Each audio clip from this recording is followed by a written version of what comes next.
morning! Good morning, Lula! Morning! Ang ganda na ng view dito sa bundok, oh. Dahil morning na at maaga ako nagising, magluluto tayo ng breakfast dito sa bundok. Wow! Nag-exercise si Lola! Nag-umpisa na kaming magpasiga dito sa organic naming kalan. Niluto na yung kanin. Takpan na yan, Kuya So.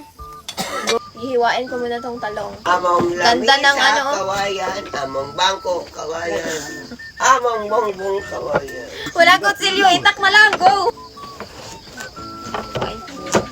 May itlog din kami sa pugo, lalagain namin. Fresh na okra, galing sa palengke. Isasabay na ang pugo sa pag-boil. Luto na yung okra. Luto na yung nilagang pugo. Piniprito na yung taleng. Nagsugba rin kami ng isda. Good morning! Fresh from the farm. Hey, luto na ang piniritong talong. Malapit na maluto tong sinugba naming isda. Wow! Luto na yung kamote! Naluto na lahat yung mga ulam.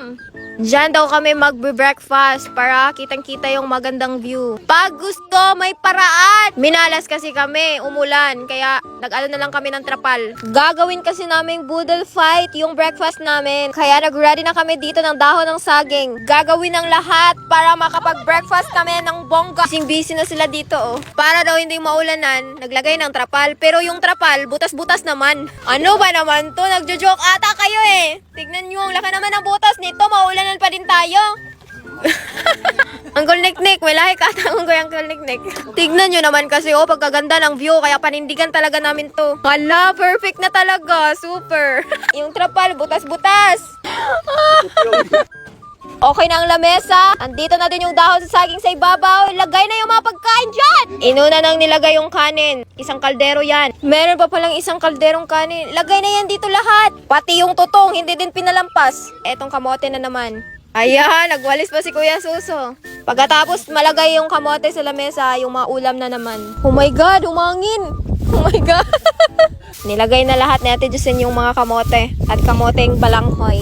Etong mga ulam, ilalagay ito lahat doon sa lamesa. Meron kaming fresh na okra, piniritong talong, piniritong tuyo na dilis din. Sinugbang isda. Tsaka yung pipino, i-design lang to sa gilid-gilid. Wow! Si Ate Intay yung naghakot ng mga ulam.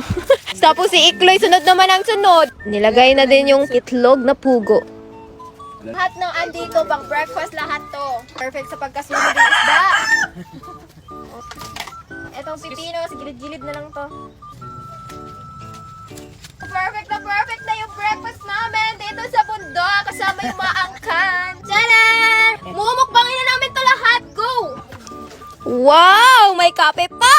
Mga on! Kain na! Lula, tawagin mo sila. Sumigaw ka dyan ng Dorna! Ready na yung breakfast namin. Mumukbangin na namin to.